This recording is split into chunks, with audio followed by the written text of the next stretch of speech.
ऐसी लागी लगन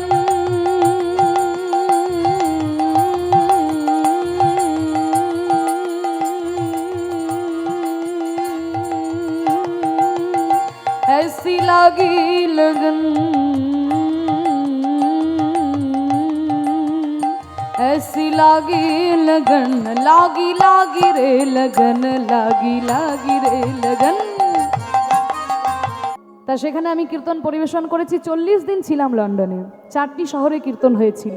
হ্যাঁ, স্কটল্যান্ডের ইডেনবরা বলে একটা জায়গা আছে, এটা বড় শহর, সেখানে করেছি। তারপরে মানে ওপর থেকে নিচের দিকে, আমাদের যেমন একদম ওপরে কাশ্মীর রয়েছে, নিচের দিকে নিচেতে একদম সমুদ্র রয়েছে, ওই দেশেও কিন্তু তাই। তা ওপর থেকে নিচে শহরগুলোতে কীর্তন করতে করতে এসেছি। একদম ওপরে স্কটল্যান্ড, তারপরে ম্যানচেস্টার, তারপরে বার্মিংহাম, শেষে পোর্টসমাউথ, ওটা একদম সমুদ্রের ধারে, একেবারে সমুদ্রের মধ্যেই কীর্তন করেছি বলতে পারে। কারণ এমনভাবে ওইখানে হলটা তৈরি করা যে একেবারে সমুদ্রের মধ্যেই চলে যাচ্ছে একদম হেঁটে হেঁটে, তার মাঝখানে কীর্তন। যাই হোক, বড় ভালো লাগলো সেই বিদেশে হরিনাম প্রচার করতে পেরেও। যে এটা ভেবে ভালো লাগছে যে যারা আমাদেরকে মদ খাওয়া শেখালো, যারা আমাদেরকে সিগারেট খাওয়া শেখালো, যারা আমাদেরকে প্যান্ট শার্ট পরা শেখালো, তারা সব কিছু ছেড়ে দিয়ে দুটি বাহু তুলে হরিনাম করছে, তিলক সেবা করছে, আমাদের ধর্মকে গ্রহণ করছে। এটাই তো আমাদের কাছে অনেক বড় পাওয়া।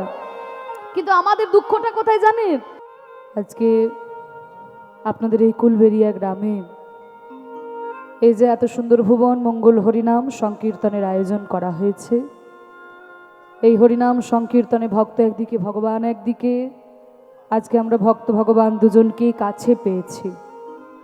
সেইখানে গৌর গোবিন্দের কথারস আস্বাদন এ আমার বহু জন্মের সৌভাগ্য। যার কথা তিনি শুনছেন প্রভুর কৃপায়, মহাপ্রভুর কৃপায়, রাধা গোবিন্দের কৃপায় এবং আপনাদের চরণধুলিতে এই অঙ্গনটি যেন আজকে মধুর বৃন্দাবনে পরিণত হয়েছে। তো ভাবনিধি আমার গৌর সুন্দর, যার অন্তে কৃষ্ণ আর বাহিরে গৌরাঙ্গ, ভাবরসে গড়া আমার গৌরাঙ্গ তনু, যার বাহিরে গৌরাঙ্গ আর ভিতরেতে কানু। রাধাকৃষ্ণ একই আত্মা, দুই দেহ ধরি, অনন্য বিলাস রস আস্বাদন করি। সেই দুই তনু এবে চৈতন্য গোসাই, লীলারস আস্বাদিতে দোহে হইল এক ঠাই। রাধা এবং কৃষ্ণ একই আত্মা, পৃথক নয়। সে দুটি দেহ এক হয়ে, দুটি দেহ মিলিত হয়ে সোনার বরণ গৌর হয়ে এসেছেন আমাদের সোনার নদিয়ায়। তাই কখনো তার মধ্যে আমরা দেখতে পাই রাধা ভাব, কখনো কৃষ্ণ ভাব। এই যে তিনি গৌর হয়ে আমাদের মাঝখানে অবতীর্ণ হলেন, গৌর হয়ে তিনি আমাদের মাঝখানে অবতীর্ণ হয়ে কলিহত জীবকে উদ্ধার করলেন। একদিকে লীলাস্বাদন, অন্যদিকে জীব উদ্ধার। একদিকে লীলাস্বাদন করলেন, লীলাস্বাদন করার জন্য তিনি যেমন একদিকে নেমে এসেছিলেন, এটা তার ব্রত ছিল, আর অন্যদিকে জীবকে উদ্ধার করার জন্য এসেছিলেন, এটাও কিন্তু তার আরেকটা ব্রত ছিল। একদিকে লীলাস্বাদন, অন্যদিকে জীব উদ্ধার। আপনি আচরি ধর্ম জীবরে শেখায়, আপনি না কইলে ধর্ম শেখানো না যায়। বৃন্দাবনে শ্রীমতী রাধারানী কৃষ্ণকে ভালোবেসেছিলেন। তা সেই কৃষ্ণকে ভালোবাসার যে কি সুখ, কি গভীরতা, কি মহিমা ভগবানের জানার ইচ্ছা হয়েছিল। ভগবান মনে মনে চিন্তা করলেন রাধারানীর প্রেম কেমন, সেই প্রেমের মাধুর্য কেমন, সেই প্রেমের গভীরতা কতখানি। কইছন রাধা প্রেমা, কইছন মাধুরীমা, কইছন সুখী তুহু ভোর, এতিন বাঞ্ছিত ধন ব্রজে না হইল পুরাণ, ভাবিয়া না পাইনুর। রাধারানীর প্রেম কেমন, সেই প্রেমের মাধুর্য কেমন, সেই প্রেমের গভীরতা কতখানি ভগবান শ্রীকৃষ্ণের জানার ইচ্ছে হলো। ভগবান মনে মনে ভাবলেন আমি তো ভগবান, তা আমি ভক্তিটা কেমন করে পাবো? আমাতে তো সব কিছুই আছে, সর ঐশ্বর্যের মালিক আমি। ঐশ্বর্যস্য বীর্যস্য যশস্য শ্রী ও জ্ঞান ও বৈরাগ্য, এই 6টি ঐশ্বর্য ভগবানের মধ্যে পূর্ণরূপে থাকতে হবে, তবেই কিন্তু তিনি ভগবান, তাছাড়া নয়। তাহলে এই 6টি ঐশ্বর্যের মধ্যে প্রথম হচ্ছে ঐশ্বর্য। তাহলে ঐশ্বর্য মানে কি? আমাদের এই প্রাকৃত জগতে আমরা ঐশ্বর্য বলতে কি বুঝি মা? না, আমাদের এই জগতে দেখবেন 2, 3, 4, 5 তলা বাড়ি আছে, তাই না? 5-6টা ফ্ল্যাট তার কেনা আছে, বাড়ির সামনে সবসময় 4-5টা গাড়ি দাঁড় করানো থাকে, BMW, মার্সিডিজ, তাই না? এগুলোই আমাদের ঐশ্বর্য। কিন্তু ভগবানের তার ঐশ্বর্য টাকা পয়সা ধন সম্পত্তি হতে পারে না। যিনি ত্রিভুবনের মালিক, যার অঙ্গুলি হিলনে সমস্ত পৃথিবী চলছে, কত কত কোটি কোটি ব্রহ্মাণ্ডের তিনি মালিক, তাহলে তার তো টাকা পয়সা ধন সম্পত্তি ঐশ্বর্য নয়। তাহলে ভগবানের ঐশ্বর্য কোনগুলো? ভগবানের ঐশ্বর্য অষ্টসিদ্ধি, অনিমা, মহিমা, লহিমা, গরিমা, প্রাপ্তি, প্রাগম্য, ঈশিতা, বসিতা। এই যে 8 প্রকারের অলৌকিক ক্ষমতা, এগুলো হচ্ছে ভগবানের ঐশ্বর্য। অনিমা মানে হচ্ছে অনুর মতো হয়ে যাবার ক্ষমতা, লহিমা মানে ভারী হয়ে যাবার ক্ষমতা, গরিমা মানে বিরাট বড় হয়ে যাবার ক্ষমতা। এই যে 8 প্রকারের সিদ্ধি, এগুলো ভগবানের ঐশ্বর্য। তা এইগুলো ভগবানের মধ্যে পূর্ণরূপে থাকতে হবে, তবেই তিনি ভগবান, তাছাড়া নয়। তাহলে ঐশ্বর্য তার মধ্যে রয়েছে। ঐশ্বর্য গেল, এবার হচ্ছে বীর্য। বীর্য মানে বীরত্ব, বীরত্ব মানে বীর। তাহলে আমাদের এই প্রাকৃত জগতে আমরা বীর বলতে কি বুঝি মা? দেখবেন আমাদের জগতে যারা একেবারে মারামারি করে মুখ ফাটিয়ে দিতে পারে, তাই না, চোখে মুখে রক্ত বেরিয়ে যাবে একদম, তারা হচ্ছে বীর। কিন্তু না বাবা, শুধু মারামারি করে মুখ ফাটাতে পারলেই বীর হওয়া যায় না। এ জগতে বীর সাধারণত 4 প্রকারের, যথা মল্লবীর, দানবীর, ধর্মবীর আর কর্মবীর। ওই যে যারা মারামারি করে মুখ ফাটিয়ে দিতে পারেন তারা হচ্ছেন মল্লবীর, ধর্মবীর, কর্মবীর, দানবীর। দেখবেন বাবা কোটি কোটি টাকার মালিক, কোটি কোটি টাকার মালিক, কিন্তু এই হরিনামের চাঁদা চাইতে গেলে ছেড়ে একটা 5 টাকা নোট হাতে ধরিয়ে দেয়। তারা কিন্তু জীবনেও কোনোদিন দানবীর হতে পারবে না। কিন্তু কিছুই নয়, বৈষ্ণবকে 10টি টাকা দান করলাম, গোবিন্দ সেবায় 10টি টাকা দান করলাম, বৈষ্ণব তাকে প্রাণ ভরে আশীর্বাদ করলো, এটি হচ্ছে দানবীরের লক্ষণ। তাহলে এই 4 প্রকারের বীরত্বও ভগবানের মধ্যে থাকতে হবে, তবেই তিনি ভগবান, তাছাড়া নয়। তাহলে ঐশ্বর্য গেল, বীর্য গেল, যশ সেটাও পূর্ণরূপে তার মধ্যে রয়েছে। শ্রী, শ্রী মানে হচ্ছে সৌন্দর্য। ভগবানের তো সৌন্দর্যের অভাব নেই, যার রূপে ত্রিভুবন মোহিত হয়ে যায় তার রূপের অভাব নাই। জ্ঞান সেটাও তার মধ্যে বিদ্যমান, তার প্রমাণ আমরা শ্রীমদ্ ভগবত গীতায় পেয়ে যাই। যেই জ্ঞানের ভাণ্ডারের সন্ধান তিনি আমাদেরকে দিয়েছেন, তাতে তার জ্ঞান নিয়ে আমাদের কোনো সন্দেহ নেই। তাহলে সব কিছুই রয়েছে, কিন্তু শেষ বা 6 নম্বর হলো বৈরাগ্য। এই বৈরাগ্যটা তিনি বৃন্দাবনে পূর্ণরূপে আস্বাদন করতে পারেননি বলেও কিন্তু তার এই চৈতন্য অবতার। ভগবান মনে মনে ভাবলেন আমাদের সব কিছুই রয়েছে, কিন্তু যেটা নেই তার নাম হচ্ছে প্রেম বা ভক্তি। তাহলে আমি ভক্তিটা কেমন করে পাবো? এবার দেখুন, ভগবানের যে ইচ্ছে হলো ভক্ত হবার, যার তার কাছে তার জিজ্ঞাসা করলে হবে না, শাস্ত্রের কাছে জিজ্ঞাসা করতে হবে। আজকে সকল শাস্ত্রকে ডেকেছে, ওগো গীতা, ওগো উপনিষদ, ওগো রামায়ণ, মহাভারত, ভাগবত, তোমরা কি কেউ বলতে পারো আমি ভক্তিটা কেমন করে পাবো? এবার সকল শাস্ত্র সবাই মূর্তি ধরে ধরে এসেছে, মূর্তিমান হয়ে এসেছে, ভগবানের প্রশ্নের উত্তর দেবে। যখনই বলেছে ভক্তি কেমন করে পাবো, সব চুপচাপ দাঁড়িয়ে আছে। ওরে বাবা, যিনি ভগবান সর্বজ্ঞ তাকে আবার কি উত্তর দেব? যাকে নিয়েই তো আমাদের এত বিচরণ, তাকে আবার কি উত্তর দেব? সকল শাস্ত্র নীরব, কিন্তু একজন হাত তুলেছেন।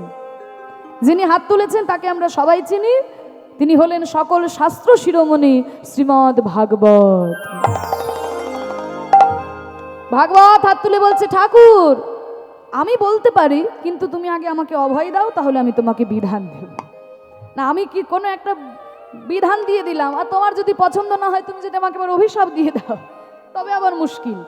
বলছে তুমি আগে আমাকে অভয় দাও, তবে আমি তোমাকে বিধান দেব। গোবিন্দ বললেন, ঠিক আছে ভাগবত, আমি তোমাকে অভয় দিলাম, এবার তুমি বিধান দাও। ভাগবত বলছে, হে গোবিন্দ, বিধান তো কখনো 2 প্রকারের হয় না, বিধান তো সবসময় একরকমেরই হয়।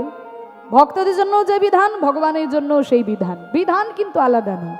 তুমি যেই হও না কেন, দেশের নিয়ম কানুন আইন সবার জন্য একই রকম। তাহলে বিধান কিন্তু তোমার জন্যও যা, ভক্তদের জন্যও তাই। তাহলে ভক্তদের জন্য তো তুমি বিধান দিয়েই রেখেছো, ভক্তদের জন্য তুমি যে বিধানটা দিয়েছো আমি আমার 7ম স্কন্ধে লিখে দিয়েছি। নাহি সংমতিস্তাবতুরু ক্রমাং হ্রিং পিশজ্জনের মহ্যদর্থঃ মহ্য সঙ্গ পাদরাজ ভৈষিকম নিষ্কিঞ্চনানবনিজাত। নয় সং, ন মানে নয়, সং মানে এদের মতি মানে মন, স্তাবত মানে ততক্ষণ, উরুক্রম মানে ভগবান, অঙ্ক্রিম মানে পাপ। মানে ততদিন ভগবানের চরণে মতি যাবে না যতদিন না নিষ্কিঞ্চন মহৎ ভক্তের চরণ ধুলিতে স্নান করা যায়। নিষ্কিঞ্চন মহৎ ভক্ত কাদের বলে না? যার কিছু নেই। ও যার কিছু নেই, তাহলে তো আমারও কিছু নেই, তাহলে আমি নিষ্কিঞ্চন ভক্ত? বলে না, আমার কিছু নেই আর রামদাস বাবাজি মহারাজের কিছু নেই, এই দুটোর মধ্যে পার্থক্য আছে। আমার কিছু নেই মানে আমি কুড়ে মানুষ, আমি জোগাড় করতে পারিনি, হতাশ হয়ে ভগবানের দিকে তাকিয়ে আছে। কিন্তু তার কিছু নেই মানে, রূপ গোস্বামীর কিছু নেই মানে, একদিন সকল কিছু তার ছিল, কিন্তু কৃষ্ণের অনুরাগে হা গৌরাঙ্গ কিছু চাই না বলে সব পরিত্যাগ করেছে। এই হচ্ছে বাবাজি আর আমার মধ্যে পার্থক্য। তা এহেন নিষ্কিঞ্চন মহৎ ভক্তের চরণ ধুলিতে যদি স্নান করা যায় তবে হৃদয়ে ভক্তি হবে। তো ভগবান ভাবলেন, ওরে বাবা, ভক্ত হওয়া তো বড় বিপদ। আমি কার পায়ে ধুলো মাখতে যাবো রে বাবা? আমি যার পায়ে ধুলো মাখতে যাব সে তো নরকে চলে যাবে। কি গো মায়েরা বলো, এখানে যদি ভগবান এসে হঠাৎ দাঁড়িয়ে বলে আমি একটু পায়ে ধুলো নেব, তোমরা কেউ দেবে? ভগবানকে পায়ে ধুলো দেবে? বলে কে ভগবানকে পায়ে ধুলো দিয়ে আমি কি নরকে যাব নাকি? তাহলে আমি যার পায়ে ধুলো মাখবো সে তো নরকে চলে যাবে, আর আমি ভক্ত হওয়ার জন্য কারোর পায়ে ধুলো মেখে তাকে নরকে পাঠিয়ে দেব, সেটাও তো আমি পারি না, আমার বিবেকে ঠেকছে। তাহলে এমন একজন ভক্ত আমাকে খুঁজতে হবে যার চরণ ধুলি আমি গায়ে মাখলে সেও নরকে যাবে না, আবার আমারও ভক্ত হওয়া হয়ে যাবে। তাই খুঁজতে খুঁজতে তিনি একজনকে পেলেন, তিনি হলেন শ্রীমতী রাধা রানী। গোবিন্দের মা অঙ্গ সম্ভূতা রাধা রানী, তাঁর চরণ ধুলি গায়ে মাখলে ভক্তি উদয় হয়ে যায়, যেহেতু তিনি ভক্ত চূড়ামণি। তাই গোবিন্দ আমার ওই রাধারূপী ভক্তের চরণ ধুলাই গড়াগড়ি দিয়ে ভক্ত ভাব অঙ্গীকার করে গৌরাঙ্গ রূপে আমাদের এই কলিযুগে অবতীর্ণ হয়েছে। সেই রাধারূপী ভক্তের চরণ ধুলাই গড়াগড়ি দিয়ে ভক্তের ভাবকে আস্বাদন করার জন্য, ওই প্রেমকে আস্বাদন করার জন্য গোলক হতে নেমে এলেন আমাদের এই ধরাধামে। যেই প্রেম ব্রহ্মা দিন রাত চতুর্মুখে বিষ্ণুর নাম করে পাইনি, যেই প্রেম লক্ষ্মী দিন রাত বিষ্ণুর চরণ সেবা করে পাই নাই, সেই গোলকের অপ্রাকৃত প্রেম ধন আমাদের মতো কলিহত জীবের দ্বারে দ্বারে অকাতরে অবিচারে নিঃস্বার্থে নিঃশর্তে বিলিয়ে দিয়েছেন প্রেমের ঠাকুর আমার গৌরাঙ্গ সুন্দর। তাই মহাপ্রভু সম্পর্কে বলছে, দেখো বড় অবতার ভাই, বড় অবতার, আমাদের মতো পতিতের বিলায়ল প্রেমের ভান্ডার। মহাপ্রভু সম্পর্কে বলছে বড় অবতার ভাই, বড় অবতার। কেন বড় অবতার বলা হলো? মহাপ্রভুর আগে তো কত বড় বড় অবতার এসেছে আমাদের মাঝখানে, কই তাদেরকে তো বড় অবতার বলা হলো না? দশাবতারের মধ্যে কত অবতার রয়েছে, কিন্তু মহাপ্রভুকে বড় অবতার বলল কেন?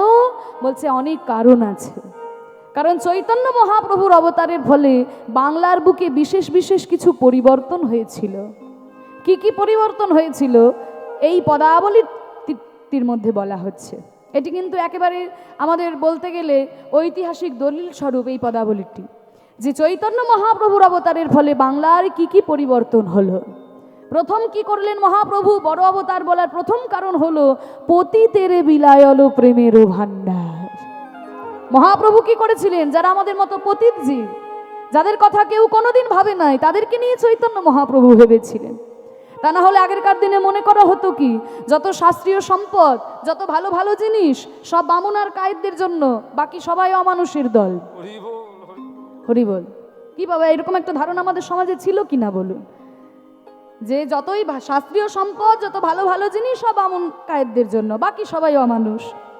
কিন্তু এই ধারণাটা চৈতন্য মহাপ্রভু ভেঙে দিলেন, যে না, হরি নামে কোনো ভেদাভেদ নাই, কৃষ্ণ নামে কোনো ভেদাভেদ নাই। ওরে জেনে রাখ, ব্রাহ্মণ হয়ে চণ্ডাল হয় যদি কৃষ্ণ তেজে, আর মুচি হয়ে শুচি হয় যদি কৃষ্ণ ভজে। এটা যে মহাপ্রভুর শুধুমাত্র একটা ছড়া তা কিন্তু নয় মাগো, এর ভিত্তিতে শাস্ত্র প্রমাণ রয়েছে। কারণ আজকে 2023 সালে দাঁড়িয়ে এই কথা মেনে নিতে আমাদের কোনো অসুবিধে নেই, কিন্তু ভেবে দেখুন আজ থেকে 500 বছর আগে যখন মহাপ্রভুই কথাটি বলছেন, তখন তার সমাজ এতখানি উন্নত ছিল না। তখন সমাজে মানুষে মানুষে এতটাই ভেদাভেদ ছিল যে ব্রাহ্মণ শূদ্রের ছায়া পর্যন্ত ডিঙিয়ে যেত না। কোনো শূদ্রের ছায়াও যদি ব্রাহ্মণের গায়ে লেগে যেত, সঙ্গে সঙ্গে ব্রাহ্মণ গঙ্গার জলে গিয়ে স্নান করে আসতো। এইরকম একটা সময়ে দাঁড়িয়ে যখন মহাপ্রভু বলছেন ব্রাহ্মণ হয়ে চণ্ডাল হয় যদি কৃষ্ণ তেজে, নবদ্বীপের ব্রাহ্মণ সমাজ নিমাইয়ের দিকে আঙুল তুলল, নিমাই তুমি কেমন কথা বলছো? আর নিমাই তো আমাদের মতো সাধারণ মানুষ ছিল না, নিমাই হচ্ছে মহাপণ্ডিত। সঙ্গে সঙ্গে নিমাই শাস্ত্র দেখিয়ে দিল যে দেখুন ব্রাহ্মণগণ, এ তো আমার মুখের মন গড়া বানানো ছড়া নয়, এর ভিত্তিতে শাস্ত্র প্রমাণ রয়েছে। কারণ পুরাণে বলা হয়েছে চণ্ডালোপি দ্বিজ শ্রেষ্ঠ হরিভক্তি পরায়ণ হরিভক্তি বিহীনস্তু দ্বিজ অপি স্বপচা ভব। বলছে চণ্ডালোপি দ্বিজ শ্রেষ্ঠ, চণ্ডালোপি মানে চণ্ডালের থেকেও, দ্বিজ মানে ব্রাহ্মণ, শ্রেষ্ঠ অবশ্যই শ্রেষ্ঠ, কিন্তু ব্রাহ্মণ বংশে জন্মগ্রহণ করলেই ব্রাহ্মণ শ্রেষ্ঠ নয়। তুমি ব্রাহ্মণ বংশে জন্মগ্রহণ করেছো, জীবনে কোনোদিন গায়ত্রী মন্ত্র উচ্চারণ করে দেখো। সে ব্রাহ্মণ বংশে জন্মগ্রহণ করেছে, জীবনে কোনোদিন নারায়ণের চরণে তুলসী পাতা দেয়নি, পৈতেটাকে আম গাছে ডালে তুলে রেখে দিয়েছে, এমন ব্রাহ্মণও অনেক আছে। তা এইরকম যদি ব্রাহ্মণ হয়, হ্যাঁ চণ্ডালোপি দ্বিজ শ্রেষ্ঠ, কিন্তু কোন ব্রাহ্মণ? হরিভক্তি পরায়ণ। যেই ব্রাহ্মণ হরিভক্তি পরায়ণ সেই ব্রাহ্মণ শ্রেষ্ঠ, কিন্তু সাবধান করে দিচ্ছে হরিভক্তি বিহীনস্তু, যদি কোনো ব্রাহ্মণের হরিভক্তি না থাকে তাহলে দ্বিজ অপি মানে ব্রাহ্মণ হয়েও স্বপচা ভব। স্বপচ মানে হচ্ছে চণ্ডাল, তাহলে চণ্ডালের সমান হয়ে যায় যদি কোনো ব্রাহ্মণের হরিভক্তি না থাকে। শুধুমাত্র তাই নয়, 18 পুরাণের মধ্যে শ্রেষ্ঠ পুরাণ শ্রীমদ্ ভাগবত পুরাণে পর্যন্ত প্রহ্লাদ মহারাজ বলেছেন বিপ্রাত বিসর্গনয়তাতরবিন্দ নাভ পাদারবিন্দ বিমুখাত স্বপচং বরিষ্ঠং মন্যে তদর্পিত মনো বচনে হিতার্থং প্রাণং পুনাতি শকুলং নত ভূরি মানঃ। বিপ্রাদ বিসর্গনয়তাতরবিন্দ নাভ পাদারবিন্দ বিমুখাত স্বপচং বরিষ্ঠং। ব্রাহ্মণ দ্বাদশ গুণযুক্ত ব্রাহ্মণ, কিন্তু সেই ব্রাহ্মণ যদি ভগবানের চরণ দুটো থেকে সরে চলে আসে তবে সেই ব্রাহ্মণের থেকে আমি চণ্ডালকে শ্রেষ্ঠ বলে মনে করি। স্বপচং বরিষ্ঠং, তবে কোন চণ্ডাল শ্রেষ্ঠ? সব চণ্ডাল নয় কিন্তু বাবা, যেই চণ্ডাল রাস্তা ধারে চুল্লু খেয়ে উল্টে পড়ে থাকে সেই চণ্ডালটা শ্রেষ্ঠ হতে পারে না। তবে কোন চণ্ডাল শ্রেষ্ঠ? দেখুন ভাগবতে বলছে যেই চণ্ডাল ভগবানের উদ্দেশ্যে 5টা জিনিস সমর্পণ করতে পেরেছেন। 5টা জিনিস কি কি? মন্যে তদর্পিত মন বচনে হিতার্থং, মন দিতে পেরেছে ভগবানকে, বচন দিতে পারে ভগবানকে, ইহিত মানে কর্ম দিতে পেরেছে ভগবানকে, অর্থ দিতে পারে ভগবানকে, দরকার হলে প্রাণ পর্যন্ত দিয়ে দিতে পারে ভগবানের উদ্দেশ্যে। এইরকম যদি কোনো ভক্ত কোনো চণ্ডালের ঘরেও জন্ম নেয় তবে ওই হরিভক্তিবিহীন ব্রাহ্মণের থেকেও এই হরিভক্তি পরায়ণ চণ্ডালকে আমি শ্রেষ্ঠ বলে মনে করি। তাহলে এই কথাটি কে বলছেন? প্রহ্লাদ মহারাজ। কোন যুগে বলছেন? সত্য যুগে দাঁড়িয়ে বলছেন। তাহলে দেখুন বাবা, খাতা কলমে সবকিছুই ছিল, শুধু প্রয়োগে ছিল না। প্রয়োগে কে শেখালেন? প্রেমের ঠাকুর আমার গৌরাঙ্গ সুন্দর। আমাদের মতো পতিত জীব, সমাজের অবহেলিত, সমাজের পদদলিত মানুষ, তাদেরকে রাস্তা থেকে তুলে এনে মহাপ্রভু কোল দান করে বলেছেন, ওরে হরি নাম করলেই তোরা উদ্ধার পেয়ে যাবি। তাই মহাপ্রভু সম্পর্কে বলছে, দেখো বড় অবতার ভাই, বড় অবতার, পতিতের বিলায় হলো প্রেমেরও ভান্ডার। আরো কি করেছিল মহাপ্রভু জানো? বড় অপরূপ ভাই রে আমার গোরা চাঁদের লীলা গো, বড় অপরূপ ভাই রে গোরা চাঁদের লীলা গো, বড় অপরূপ ভাই রে আমার গোরা চাঁদের লীলা গো, বড় অপরূপ ভাই রে গোরা চাঁদের লীলা গো, নানা তুলনা তুলনা তোমরা তুলনা তুলনা, এই ভুবনে তুলনা নাই, তুলনা তুলনা, এই ভুবনে তুলনা নাই, তুলনা তুলনা, এই ভুবনে তুলনা নাই, আমার ভুবন পাবন গৌর লীলা। গৌরী লীলা, এই ভুবন পাগল গৌরী লীলা, এই ভুবন পাগল গৌরী লীলা, এই ভুবন পাগল গৌরী লীলা, এই ভুবন পাগল গৌরী লীলা। দেখো রাজা হয়ে কাঁধে করে বৈষ্ণবের ঝোলা গো। রাজভিমান দূরে যায়, অভিমান দূরে যায়, অভিমান দূরে যায়, দূরে যায়। হরি বলে কারোর পানি চাই তার অভিমান দূরে যায়। বলে কারো প্রাণে চাই তার অভিমান দূরে প্রতাপ রুদ্র রামানন্দ প্রমাণে আছে অভিমান দূরে যায়।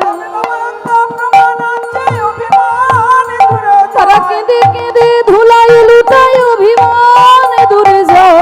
কেঁদে কেঁদে ধুলাই লুটায় অভিমান দূরে যায়। ওই কেঁদে কেঁদে ধুলাই লুটায় হাগর তোমার হলাম বলে নিতাই হরি বল।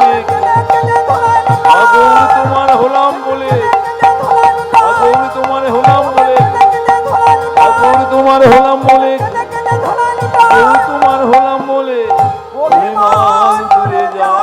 আজ রাজা হয়ে কাঁধে করে বৈষ্ণবের ঝোলা গো। বড় অপরূপ ভাই গোরাচাঁদের লীলা দেখো। রাজা হয়ে কাঁধে করে বৈষ্ণবের ঝোলা। রাজা সে তো সবসময় অহংকারে থাকে, তাই না? আমি রাজা, সবাই আমার প্রজা। কিন্তু মহাপ্রভু অবতারের ফলে দেখুন, সেই রাজা পর্যন্ত অহংকার পরিত্যাগ করে হাগৌর কিছু চাই না বলে মহাপ্রভুর চরণে শরণ নিয়েছে। রাজা প্রতাপ রুদ্র মহাপ্রভুর কৃপা পাওয়ার জন্য শ্রীমদ্ ভাগবতের শ্লোক মুখস্থ করে মহাপ্রভুকে শুনিয়েছিলেন। রামানন্দ জমিদারকে পরিত্যাগ করে, সুন্দরী অপ্সরা সম স্ত্রীকে পরিত্যাগ করে হাগৌর কিছু চাই না বলে মহাপ্রভুর চরণতলে লুটিয়ে পড়েছিল।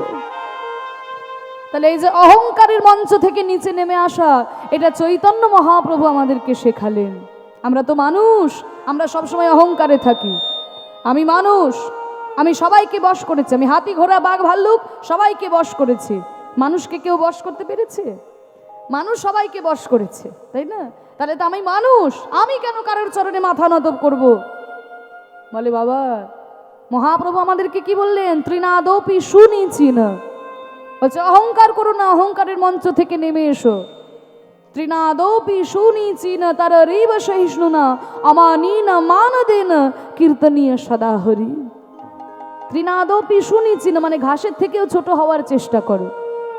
বলে ঘাস তো মাগো এমনিতেই ছোট, আমি তার থেকে কি করে ছোট হব? বলে না, আকারে ছোট হওয়ার কথা বলছে না, একটু বিনয়ী হও।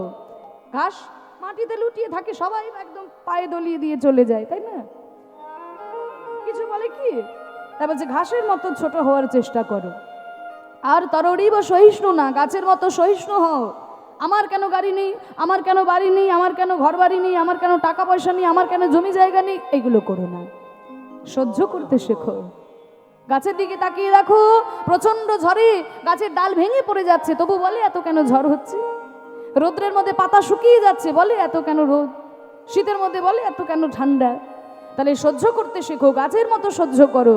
অমানি না মান দে না, যাদেরকে কেউ মান দেয় না, যাদেরকে কেউ সম্মান করে না, তাদেরকে সম্মান করো। আর কীর্তনীয় সদা হরি, সদা সর্বদা হরি নাম করো, কীর্তন করো। এই চারটি কাজ যদি করতে পারো, জানবে জীবনে তোমার মতো সুখী আর কেউ নাই।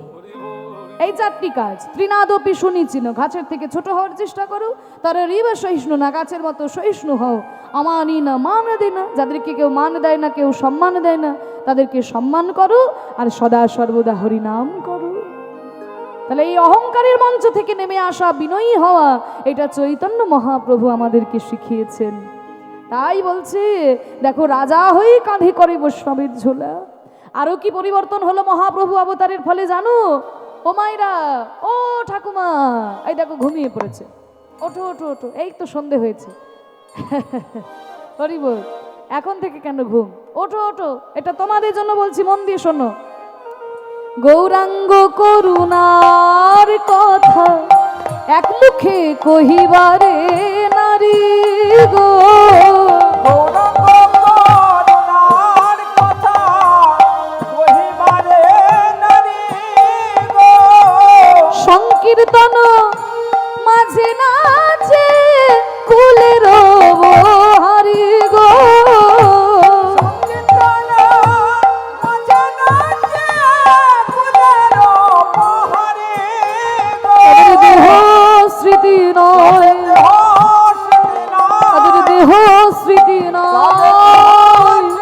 সংকীর্তনে বাহু তুলে নাচে দেহ স্মৃতি নয়, বাহু তুলে নাচে দেহ সংকীর্তনে বাহু তুলে নাচে দেহ স্মৃতি নয়, বাহু তুলে নাচে দেহ স্মৃতি নয়। কীর্তনে বাহু তুলে নাচে হাগর তোমার হলাম বলে, হরিয়া আগর তোমার হলাম বলে, আগর তোমার হলাম বলে, আগর তোমার হলাম বলে, আগর তোমার হলাম বলে, আগর তোমার হলাম বলে,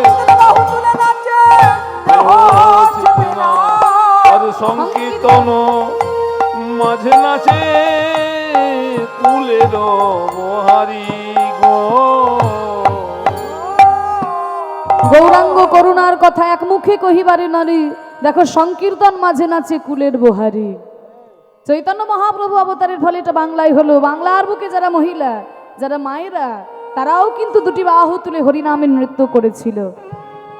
তা না হলে মধ্যযুগের প্রত্যেকটা ধর্মেই কিন্তু মেয়েদেরকে পিছিয়ে রাখার একটা প্রবণতা ছিল, প্রত্যেকটা ধর্মেই। হ্যাঁ, কিন্তু এই ধারণাটা চৈতন্য মহাপ্রভু ভেঙে দিলেন।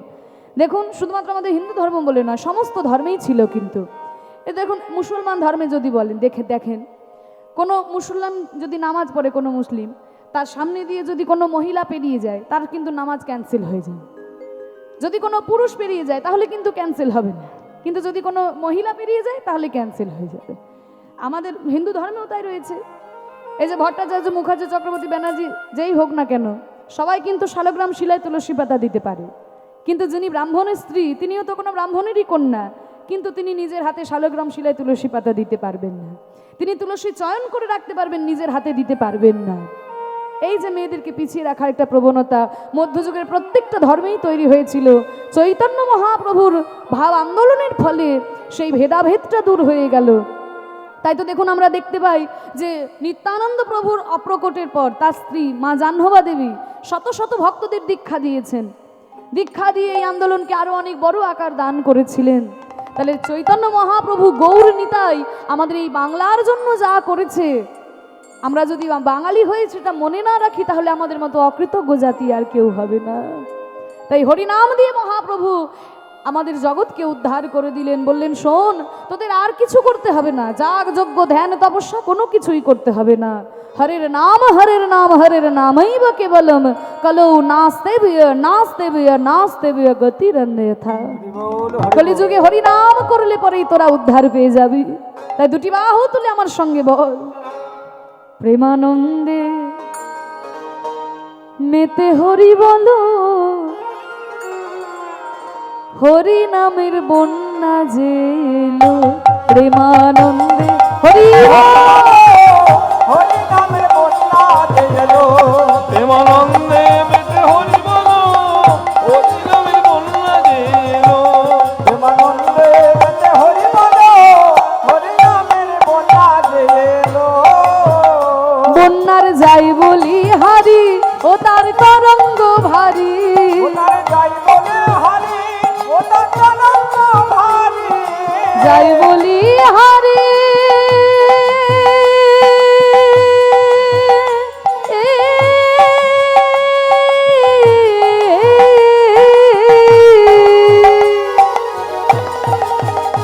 ও তার তরঙ্গ ভারী।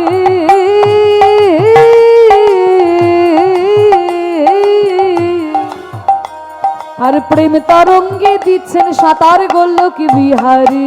ওটার যাই বলে হারি, ওটার তরঙ্গ ভারী। প্রেম তরঙ্গে দিচ্ছে সাঁতার গোলক বিহারী। সঙ্গে প্রভু হরি বল বলে রে, সঙ্গে প্রভু হরি বল বলে রে, সঙ্গে প্রভু। সঙ্গে প্রভু নিত্যানন্দ পাথালে সাঁতার দিল। সঙ্গে প্রভু নিত্যানন্দ পাথালে সাঁতার দিল। হরি নামের বন্যা জেলো, প্রেমানন্দে মেতে হরি বলো। হরি নামের বন্যা জেলো, প্রেমানন্দে মেতে হরি বলো, হরি নামের বন্যা জেলো। প্রেমানন্দে মেতে হরি বলো, হরি নামের বন্যা জেলো। এমন বন্যা দেখি নাই মা মানুষ শুকনাতে তলায় বন্যা দেখি নাই মানুষ শুকনাতে তলায় এমন বন্যা দেখি নাই মানুষ শুকনাতে তলায় ডুবলো নদীর পুরুষ নারী জাতির বিচার নাই এমন বন্যা দেখি নাই মানুষ শুকনাতে তলায় ডুবলো নদের নারী পুরুষ জাতের বিচার নাই। ও মায়েরা বন্যা দেখেছো? হ্যাঁ বলে বাবা তোমাদের পূর্ব মেদিনীপুর তো এমনিই জলা জায়গা, তাই না? বন্যা দেখবে না, এটা হতে পারে না। হ্যাঁ সেই তো, তোমাদের তো এদিক সেদিক যেখানে আস্তে আস্তে আমার বাবা বলছিল যে মেদিনীপুরে যেদিকেই তাকানো যায় সেদিকেই শুধু খাল বিল জল পুকুর দেখতে পাওয়া যায়। আমাদের ওখানে কিন্তু এতটা পাওয়া যায় না। আপনারা যদি কেউ বীরভূমে গিয়ে থাকেন আপনারা দেখবেন, কিন্তু তবুও নদী আছে অনেক। বন্যা আমিও দেখেছি, কারণ আমার ইলামবাজার একেবারে অজ নদী পাশেই ইলামবাজার, মানে নদীর পাশেই ইলামবাজার। তা আমিও যেহেতু নদীর পাশে রয়েছি তাই আমিও বন্যা দেখেছি, আপনারাও বন্যা দেখেছেন। কিন্তু এমন বন্যা কোথাও দেখেছেন যে জল নাই অথচ মানুষ তলিয়ে যাচ্ছে? জল নাই অথচ মানুষ তলিয়ে যাচ্ছে, এমন বন্যা যদি দেখতে হয় যেতে হবে ওই নবদ্বীপে। যাবেন নবদ্বীপে, যাবেন মায়াপুরে যাবেন, দেখবেন কোথায় কোথায় থেকে এসেছে, কোথায় আমেরিকা, কোথায় ইংল্যান্ড, কোথায় রাশিয়া, কোথায় জাপান, কোথায় অস্ট্রেলিয়া, কোথায় কোথায় দেশ থেকে মানুষরা এসে দুটি বাহু তুলে হরিনামে এমন ভাবে নৃত্য করছে। বুঝতে পারবেন যে জল নাই অথচ এই প্রেমের বন্যায় একদম হাবুডুবু খাচ্ছে। আমারও দেখার সৌভাগ্য হয়েছে বাবা। এই কিছুদিন আগেই আপনাদের আশীর্বাদ মাথায় নিয়ে নিতাই চাঁদের কৃপায়, গুরুদেবদের কৃপায় এই কিছুদিন আগে জুলাই মাসে আমি গেছিলাম লন্ডনে কীর্তন পরিবেশন করতে। তা সেখানে আমি কীর্তন পরিবেশন করেছি, 40 দিন ছিলাম লন্ডনে। 4টি শহরে কীর্তন হয়েছিল। হ্যাঁ, স্কটল্যান্ডের ইডেনবরা বলে একটা জায়গা আছে, এটা বড় শহর, সেখানে করেছি। তারপরে মানে ওপর থেকে নিচের দিকে, আমাদের যেমন একদম ওপরে কাশ্মীর রয়েছে, নিচের দিকে নিচেতে একদম সমুদ্র রয়েছে, ওই দেশেও কিন্তু তাই। তা ওপর থেকে নিচের শহরগুলোতে কীর্তন করতে করতে এসেছি। একদম ওপরে স্কটল্যান্ড, তারপরে ম্যানচেস্টার, তারপরে বার্মিংহাম, শেষে পোর্টসমাউথ, ওটা একদম সমুদ্রের ধারে, একেবারে সমুদ্রের মধ্যেই কীর্তন করেছি বলতে পারে। কারণ এমনভাবে ওইখানে হলটা তৈরি করা যে একেবারে সমুদ্রের মধ্যেই চলে যাচ্ছে একদম হেঁটে হেঁটে, তার মাঝখানেই কীর্তন। যাই হোক, বড় ভালো লাগলো সেই বিদেশে হরিনাম প্রচার করতে পেরেও। যে এটা ভেবে ভালো লাগছে যে যারা আমাদেরকে মদ খাওয়া শেখালো, যারা আমাদেরকে সিগারেট খাওয়া শেখালো, যারা আমাদেরকে প্যান্ট শার্ট পরা শেখালো, তারা সব কিছু ছেড়ে দিয়ে দুটি বাহু তুলে হরিনাম করছে, তিলক সেবা করছে, আমাদের ধর্মকে গ্রহণ করছে। এটাই তো আমাদের কাছে অনেক বড় পাওয়া। কিন্তু আমাদের দুঃখটা কোথায় জানেন? যে তারা আমাদের ধর্মকে অবলম্বন করছে, কিন্তু দেখুন আমরা কি করছি। আমরা কিন্তু নিতাই গৌরের দেখানো পথ অবলম্বন করছি না বাবা। আমরা তাদের ধর্মকে অবলম্বন করছি, তাদের সংস্কৃতিকে আমরা নিজেদের করে নিয়েছি, আমাদের সংস্কৃতি ভুলে যাচ্ছি। রাস্তা ধারে মদ খেয়ে পড়ে থাকা এটা আমাদের সংস্কৃতি নয়, তাই না? এটা আমাদের সংস্কৃতি কিন্তু নয়। কিন্তু এখন কি করবেন, যুগ এটাই হয়ে গেছে। তারা আমাদের সংস্কৃতিকে নিচ্ছে আর আমরা তাদেরকে সংস্কৃতিকে নিয়ে যত খারাপ জিনিস সব আমরা গ্রহণ করে নিচ্ছি। তাই এটাই আমাদের দশা হয়েছে। যাক, আমি অবাক হয়ে গেলাম যে কত বাঙালিরা, তো বাংলাদেশের বাঙালি যারা সেখানে রয়েছে তারাই কীর্তনের ব্যবস্থা করেছিল, কিন্তু বাঙালিরা তো গাইছেই, ভারতবাসী অনেকে তারা হরিনাম করছে, এটাতে অবাক হওয়ার কিছু নেই। কিন্তু সেই দেশের মানুষ, কত সাদা মানুষ, তারা দুটি বাহু তুলে হরিনাম করছে, জপের মালা হাতে নিয়ে, তিলক সেবা করে, তুলসীর মালা গলায় পরে, ধুতি আর চাদর নিয়ে খোলকর্তার সহযোগে কীর্তন গাইছে। এটা দেখেও আনন্দ। কারণ মহাপ্রভু বলেছিলেন না, পৃথিবীতে আছে যত নগরাদি গ্রাম, সর্বত্র প্রচার হবে আমার হরে কৃষ্ণ নাম। মহাপ্রভুর এই কথা যেন একেবারে সত্যি হয়ে উঠেছে, আমি একেবারে স্বচক্ষে দর্শন করলাম। তাই মহাপ্রভুর এই প্রেমের বন্যায় সবাই ডুবে গেল, নারী পুরুষ জাতি ধর্ম নির্বিশেষে সবাই ডুবলো। কোনো ভেদাভেদ মহাপ্রভু রাখলেন না, যে তোমরা যাই করো না কেন, যেখানেই থাকো না কেন, হরি নাম করলেই উদ্ধার পেয়ে যাবে। তাই বড় ভালো লাগছে আপনাদের কাছে এসে, এই যে আপনারা শুভ একাদশী তিথির পরে দ্বাদশী তিথিতে হরিনাম, যাই হোক প্রাকৃতিক দুর্যোগের কারণে সেটা একদিন দুদিনে হয়তো পিছিয়ে গেল, কিন্তু হরিনাম শুনলে পরেই মানুষ উদ্ধার পেয়ে যায়। তাই শুভ দিনে আপনারা যে এতদিন ধরে এই কীর্তন গান প্রতি বছর হয়ে আসছে, আমি শুনলাম আমাকে দাদারা কাকুরা বললেন যে 24-25 বছর ধরে এই কীর্তন আপনাদের এখানে হচ্ছে, বড় ভালো লাগছে সত্যি। আপনাদের এই হরিবাসর আরও অনেক বড় আকার ধারণ করুক, যুগ যুগ চলতে থাকুক, বছর বছর চলতে থাকুক, কীর্তনই আসবে যাবে, কিন্তু কীর্তন যেন এইভাবেই চলতে থাকে। নিতাই গৌর প্রেমানন্দে হরি বল। বল হরি বল। এমন বন্যা দেখি নাই মানুষ শুকনাতে তলায়, বন্যা দেখি নাই মানুষ শুকনাতে তলায়। ডুবলো নদের পুরুষ নারী জাতের বিচার নাই। বন্যা দেখি নাই মানুষ শুকনাতে তলায়। ডুবলো নদের নারী পুরুষ জাতের বিচার নাই।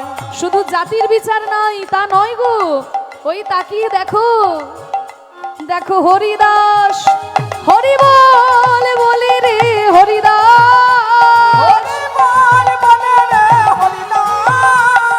হরিদাস সে কাজীর ছেলে সেও বুঝি ডুবে গেল, হরিদাস যে কাজের ছেলে সেও বুঝি ডুবে গেল।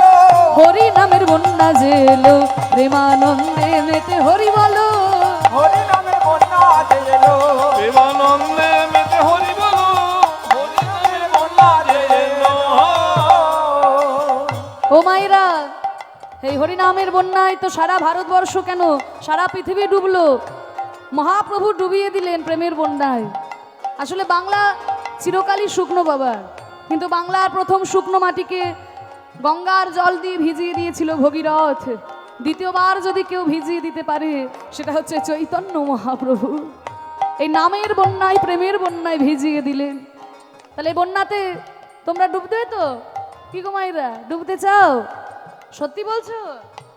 তাহলে একটু চাদর থেকে হাতগুলো বের করো দেখি, দিয়ে দুটি হাত তোলো। ঠান্ডাটা ভালোই পড়েছে, কিন্তু একটু দুটি হাত তোলো, দেখো আর ঠান্ডা লাগবে না। সবাই বসে আছেন, দাঁড়িয়ে আছেন, দূরে সবাই দাঁড়িয়ে আছেন যারা, তারাও হ্যাঁ সবাই দুটি হাত তুলুন। যে হাত না তুলবেন আমি কিন্তু আঙুল দেখে দাঁড় করিয়ে দেবো। আর যার হাত নাই, যার হাত নেই তার তোলা দরকার নেই। ঠিক আছে, ভগবান যাদের দুটি বাহু দিয়েছে তুলেছেন, এবার একটু করো তালি। বাহ, এই দেখুন বন্যায় ডুবে গেছে। এইবার বুঝতে পারবেন যে জল ছাড়া বন্যা কিভাবে এসে যায়। একবার হরি বলে বলে তোমরা নামো সেই জলে, হরি বল বলে তোমরা নামো সেই জলে। হরি বল বলে তোমরা নামো সেই জলে। হরি বল বলে তোমরা নামো সেই জলে।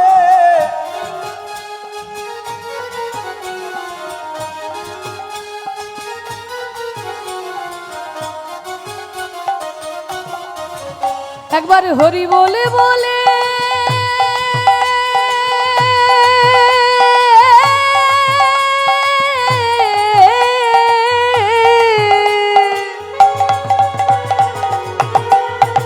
তোমরা নামো সেই জলে,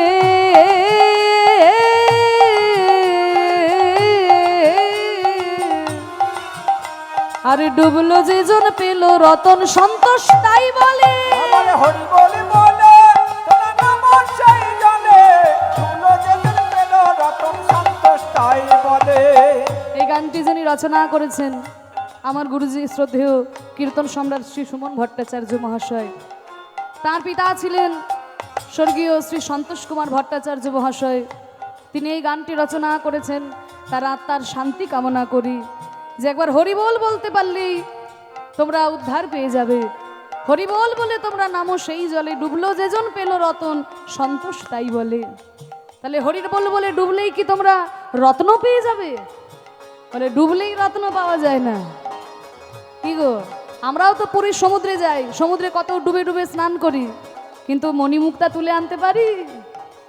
তাহলে মণিমুক্তা তারাই তুলতে পারে ডুবুরিরা, কারণ তারা ডুবার মতো ডুবেছে।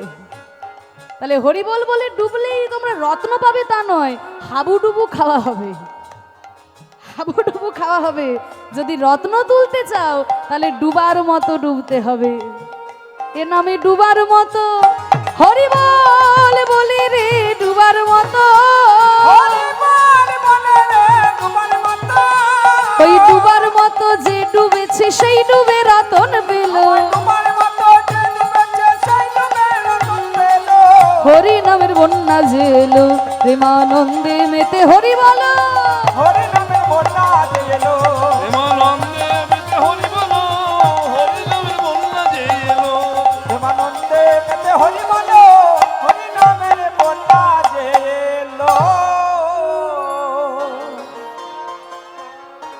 প্রেমানন্দে হরি বল। হরি বল হরি বল। কি মায়েরা, হরি নাম করে আনন্দ হয়েছে? সত্যি বলছো? সিরিয়ালের দিব্যি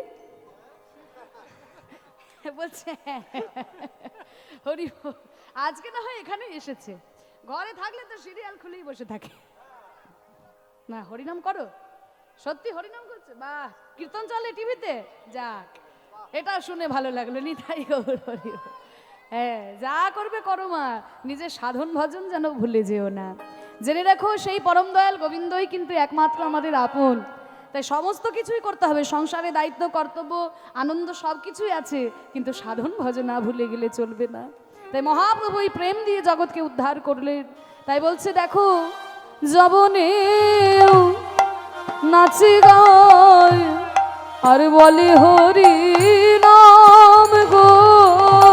যবনে নাচে গায় বলে হরি নাম গো। যবনেও নাচে গায় আর বলে হরি নাম গো। যবনে নাচে গায় বলে হরি নাম গো। আরে হেন তারে সে বঞ্চিত বলো রাম গো।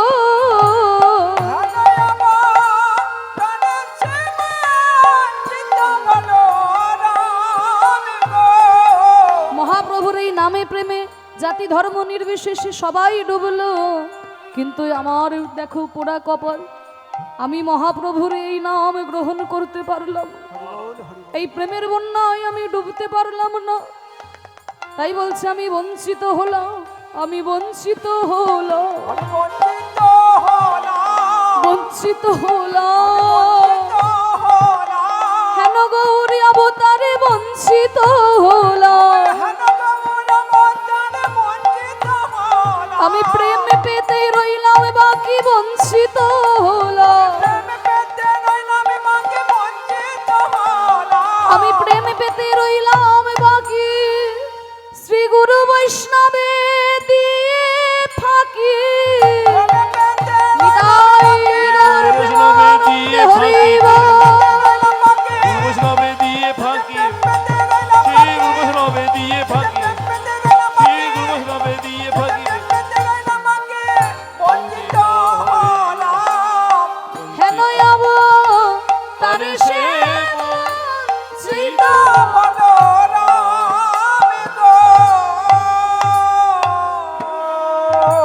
হেন অবতারে বঞ্চিত বলো রাম। এতক্ষণ আমরা গৌর চন্দ্রিকার মধ্যে ছিলাম, এবার চলুন আমরা আমাদের লীলার মধ্যে প্রবেশ করি। চৈতন্য মহাপ্রভুর জন্যই আমরা কৃপা করে এই কীর্তন গান শ্রবণ করতে পারছি। এই কীর্তনের রস চৈতন্য মহাপ্রভু কৃপা করে আমাদের দান করেছেন। তাই গৌর চন্দ্রিকা না গাইলে কিন্তু কীর্তনের মর্যাদা রক্ষা হয় না। তাই গৌর মহাপ্রভুকে প্রথমে স্মরণ করে নেওয়া, আমরা মহাপ্রভুর মহিমামূলক পদ আমরা আস্বাদন করলাম।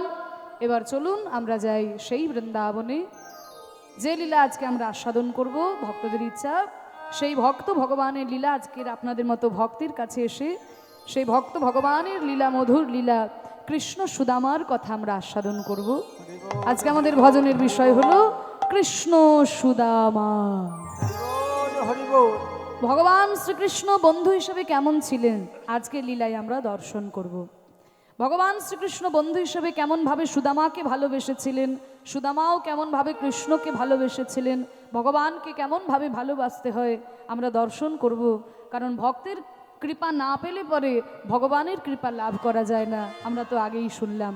তাই চলুন সেই ভক্ত ভগবানের মধুর লীলা কৃষ্ণ সুদামার কথা আমরা আস্বাদন করব। আজকে আমাদের ভজনের বিষয় হলো কৃষ্ণ সুদামা। মধুময় শ্রীধাম বৃন্দাবন। কি মায়েরা, সবাই বৃন্দাবনে যাবে তো? সবাই যাবে? যারা যারা যাবে না একটু উলুধ্বনি দাও।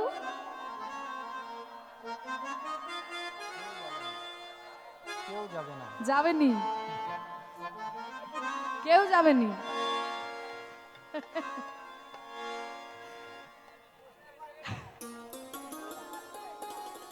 আমি বললাম যারা যারা যাবে না উলুধ্বনি দাও। আর বুঝতে পারোনি? ওই জন্যই তো, আচ্ছা শুনতে পাওনি।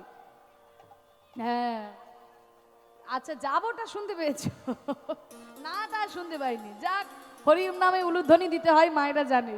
ঠিক আছে, আসলে মনটা একটু ভালোভাবে আনতে হবে, একটু ভালো করে মনটাই আনতে হবে, কারণ মহাজন বলেছে যেখানে হয় হরিনাম সংকীর্তন সেইখানেই মধুর বৃন্দাবন।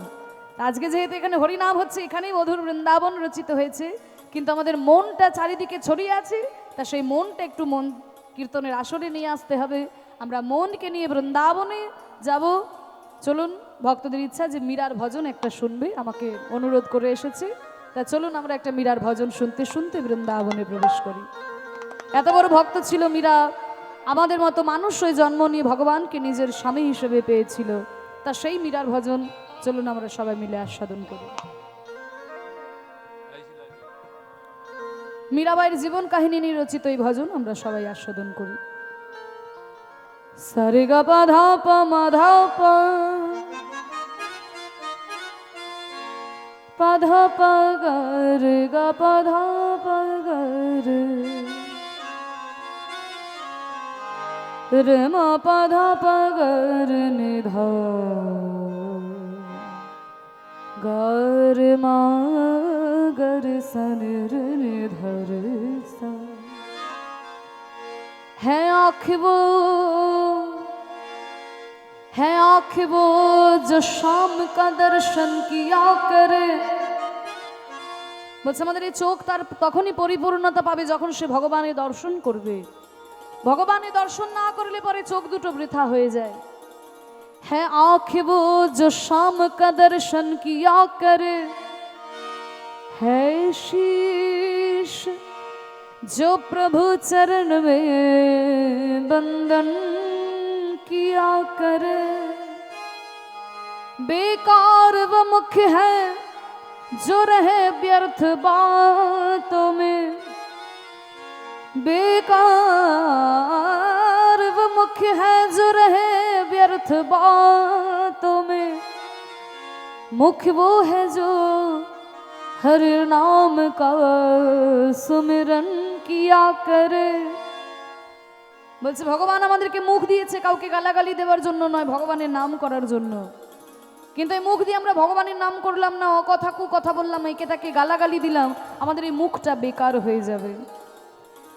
बेकार वो मुख है जो रहे व्यर्थ बातों में।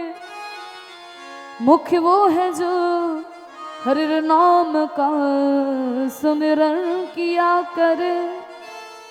हीरे मोती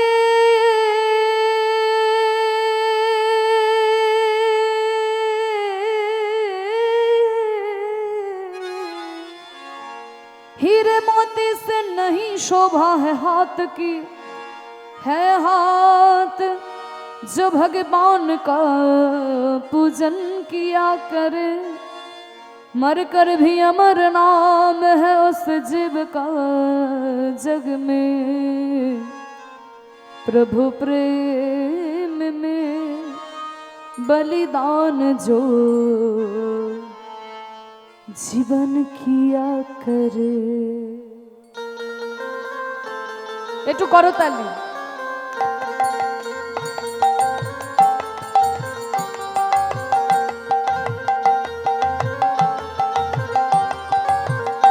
ऐसी लागी लगन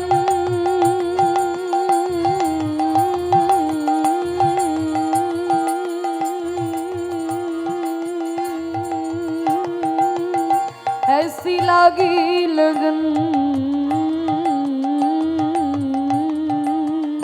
ऐसी लागी लगन, लागी लागी रे लगन, लागी लागी रे लगन।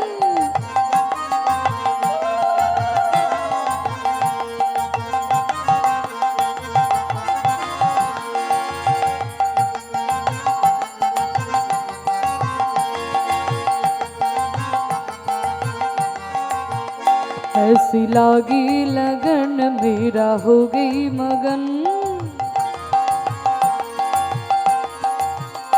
ऐसी लागी लगन मेरा हो गई मगन। वो तो गली गली हरि गण गाने लगे, महलों में पली बन के जुगन चली। রাজার মেয়ে মীরাবাই রাজ ঐশ্বর্য পরিত্যাগ করে হা কৃষ্ণ গোবিন্দ কিছু চাই না বলে ছুটে গেছিল বৃন্দাবনে। তাই বলছে महलों में पली बन के जुगन चली, मीरा रानी दीवाने कहाने लगे, ऐसी लागी लगन मीरा हो गई मगन।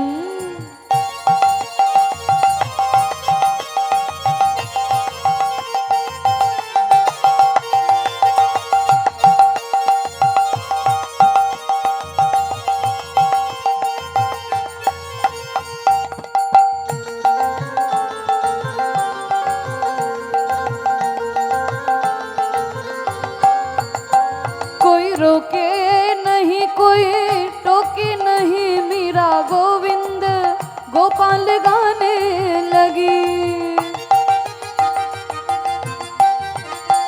कोई रोके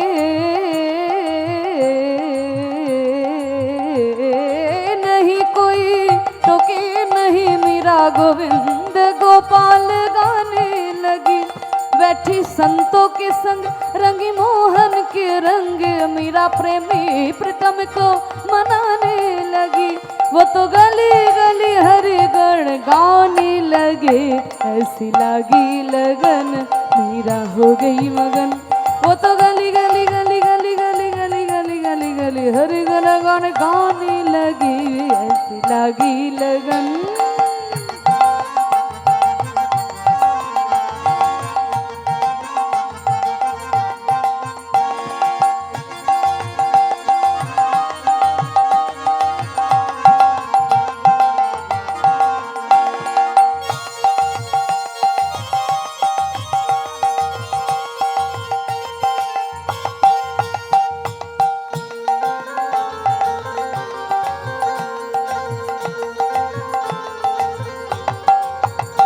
राणा ने विष दिया मन अमृत पिया, राणा ने विष दिया मन अमृत पिया। सनि धनि धप धप गप गरि ग सरि नि स धनि प धनि सा प धनि स धनि स धनि स धरि धनि स गरि सरि नि स रि नि स ग ग नि स रि नि स म म नि स रि नि स ग ग नि स रि नि स ग ग रे म म ग प प म ध ध प नि नि ध सा नि ध प। राणा ने विष दिया अमृत पिया। রাজা রানা প্রতাপ মীরাকে বিষ দিয়েছিল। সেই মীরা যখন বিষ পান করলো যেন অমৃত পান করলো। বিষ পান করেও যখন মীরার মৃত্যু হলো না, তখন মেবার থেকে নির্বাসন দিল। যখন নির্বাসন দিল, গিরিধারী গোপালকে বুকে জড়িয়ে ধরে বলছে, হে গিরিধর, হে গিরিধারী গোপাল, তোমার এতদিনে আমার প্রতি করুণা হয়েছে। যখন নির্বাসন দিল তখন বলছে করুণা হয়েছে, এখন আমি অনায়াসে বৃন্দাবনে যেতে পারবো, আর আমার কোনো বাধা নেই, আর আমার কোনো পিছু টান নেই। গিরিধারী গোপালকে বুকে করে নিয়ে মীরা ছুটে চলেছে সেই বৃন্দাবনে। राणा ने विष दिया मन अमृत पिया, मीरा सागर में सरिता समाने लगी। दुख लाखों सहे मुख से गोविंद कहे, मीरा गोविंद गोपाल गाने लगी।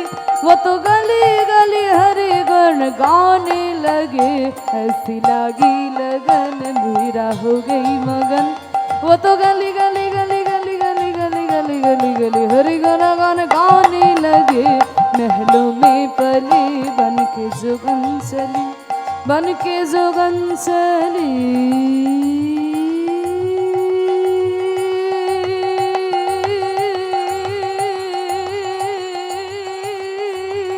बन के जोगन चली, बन के जोगन चली, बन के जोगन चली, बन के जोगन चली, बन के जोगन चली।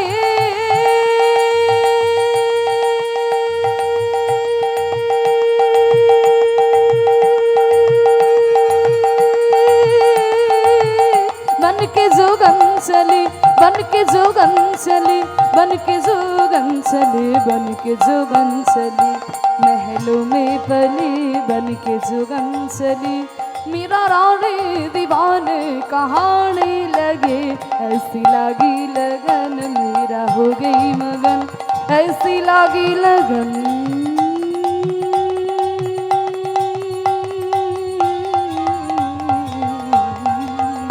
ऐसी लगी लगन मेरा हो गई मगन, ऐसी लगी लगन मेरा हो गई मगन, ऐसी लगी लगन मेरा हो गई मगन।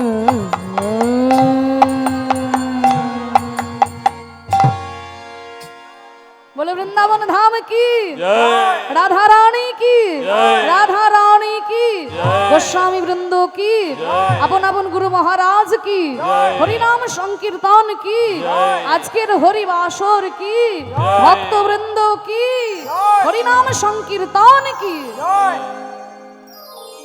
মধুময় শ্রীধাম বৃন্দাবনে আমরা এলাম, কিন্তু মনকে নিয়ে যেতে হবে বৃন্দাবন। মনটা যদি এই কুলবেরিয়াতে পড়ে থাকে তাহলে বৃন্দাবনে দেহ নিয়ে গিয়ে আমাদের কোনো লাভ হবে না। কারণ মনের আমাদের এমন ক্ষমতা আছে বাবা, যে স্বর্গের মধ্যেও নরক তৈরি করে দিতে পারে, আবার নরকের মধ্যেও স্বর্গ তৈরি করে দিতে পারে। আমি যখন ইংরাজি অনার্স পড়েছিলাম, আপনাদের আশীর্বাদে সেই ছোট্টবেলা থেকে বাবা, সেই 5 বছর বয়স থেকে আমি কীর্তন পরিবেশন করছি। আমার প্রথম কীর্তন শিক্ষা, এই যে কিবোর্ড বাজাচ্ছেন আমার বাবা কীর্তনিয়া গদাধর দাস, তার কাছে আমার প্রথম কীর্তন শিক্ষা। পরবর্তীকালে সুমন ভট্টাচার্য মহাশয় কীর্তন সম্রাট, তিনি কৃপা করেছেন। সেই সঙ্গে আপনাদের আশীর্বাদে বাবা আমি বর্ধমান ইউনিভার্সিটি থেকে রেগুলার ইংরাজি এমএ করেছি, তারপরে বিএডও করেছি। এখন বর্তমানে আপনাদের আশীর্বাদে কলকাতা রবীন্দ্র ভারতী বিশ্ববিদ্যালয় থেকে এই কীর্তন বিষয় নিয়ে আমি আরেকটা এমএ করছি। নিতাই গৌর হরি বল। আপনারা আশীর্বাদ করবেন যেন এইভাবে হরিনামের সঙ্গে সঙ্গে শিক্ষাও আমি চালিয়ে যেতে পারি, ঈশ্বরের কাছে সেই প্রার্থনা। তা যেটা বলছিলাম, আমি যখন অনার্স করেছিলাম আমাদের সিলেবাসে জন মিল্টনের প্যারাডাইস লস্ট বলে একটা এপিক মহাকাব্য আছে। মোটামুটি যারা ইংরাজি অনার্স পড়েছেন জানেন, কারণ যে কোনো ইউনিভার্সিটির সিলেবাসেই এটা কিন্তু পড়তেই হবে। হ্যাঁ, জন মিল্টনের প্যারাডাইস লস্ট। তা সেখানে মিল্টন বলছেন, সেটানের মুখ দিয়ে তিনি বলছেন, সেটান একটা ক্যারেক্টার, সেখানেই বলছে যে mind in its own place in itself can make a heaven of hell a hell of heaven. Mind in its own place মানে মন তার নিজের জায়গায়, ইন ইটসেলফ তার নিজের মধ্যে, can make a heaven of hell মানে নরকের মধ্যে স্বর্গ তৈরি করে নিতে পারে, আ হেল অফ হেভেন আবার স্বর্গের মধ্যেও নরক তৈরি করে নিতে পারে। মন যদি আপনার শুদ্ধ হয়, আপনি যদি নরকেও বসে থাকেন সেখানেই স্বর্গের অনুভূতি পাবেন। কিন্তু মনই যদি অপবিত্র হয়ে যায়, আপনি যদি স্বর্গেও বসে থাকেন সেখানেই আপনার মনের মধ্যে নরক তৈরি হয়ে যায়। তাই মনকে নিয়ে আমরা বৃন্দাবনে এসেছি, আস্বাদন করব আমাদের আজকের লীলা কৃষ্ণ সুদামা। তাই সুদামার কথা আপনারা মোটামুটি একটু আধটু হয়তো অনেকেই শুনেছেন, তবে পৌরাণিক মত আর গোস্বামীগণের মতের মধ্যে একটু পার্থক্য আছে। পৌরাণিক মতে যিনি সুদাম সখা তিনি কিন্তু পরবর্তীকালে সুদামা বিপ্র, কিন্তু গোস্বামীগণের মতে যিনি সুদাম সখা আর সুদামা বিপ্র দুজন কিন্তু আলাদা মানুষ। হ্যাঁ, তাই আমাদের আজকে লীলা আস্বাদনের সুবিধার্থে আমরা কিন্তু পৌরাণিক মতটাই গ্রহণ করছি। আমরা ধরেই নেব যিনি সুদাম সখা তিনিই পরবর্তীকালে সুদামা বিপ্র। তা সুদামা, শ্রীদাম সুদাম, শ্রীদাম সুদাম দাম বসুদাম কৃষ্ণের সখা আমরা বলি না, তাই 2 নম্বরে যার নাম আছে সুদাম, তাকেই আদর করে সুদামা বলে ডাকতো। এই সুদামার মায়ের নাম হচ্ছে রচনা দেবী, সুদামার বাবার নাম হচ্ছে মটুক মহারাজ। তাই রচনা দেবী প্রত্যেক দিন সুদামাকে সকালবেলায় সুন্দর করে সাজিয়ে দেয়, কেন না কৃষ্ণের সঙ্গে ছেলে আমার গোচারণে যাবে। প্রত্যেক দিন সুন্দর করে সাজিয়ে দেয়, গোচারণে যায়, আর সাজিয়ে দিতে দিতে বলে, ওরে সুদামা তুই যেমন আমার ছেলে, কৃষ্ণও যে আমার ছেলেরই মতো, তাই এমন কোনো খেলা করিস না বাবা যেন কৃষ্ণের প্রাণে কোনো ব্যথা হয়। প্রত্যেক দিন সুন্দর করে সাজিয়ে দেয়, আজকেও সুন্দর করে সাজিয়ে দিয়েছে, আর গোচারণে এসে খেলা করছে। সকল সখাদেরকে সঙ্গে নিয়ে প্রাণ গোবিন্দ আমার খেলা করছেন। আজকে সবাই খেলা করছে, শ্রীদাম সুদাম দাম ও সুদাম আদি 24 জন সখা নিয়ে গোবিন্দ আমার খেলা করছেন। আজ আমরা রাম কানাই সনে খেলব রে, আজ আমি রাম কানাই সনে খেলব রে, খেলা খেলবো রে খেলা খেলবো রে খেলা